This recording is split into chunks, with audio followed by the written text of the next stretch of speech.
প্রিয় দর্শক, আমি সাংবাদিক নাইম টিটো, নন্দিত টিভির লগড়া উপজেলা প্রতিনিধি হিসেবে আছি।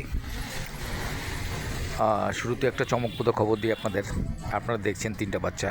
আসলে তিনটা বাচ্চা প্রসব করছেন এক ভদ্র মহিলা।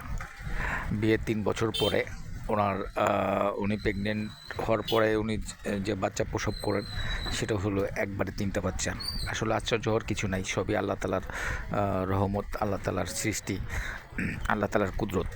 এবং আপনাদের সকলের অবগতির জন্য জানাই, তিনটা বাচ্চাই এখন পর্যন্ত সুস্থ সবল এবং সুন্দর আছে।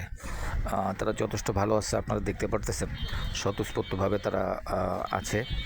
তারা দেখলেই বোঝা যায় তারা কতটা সুস্থ আছে।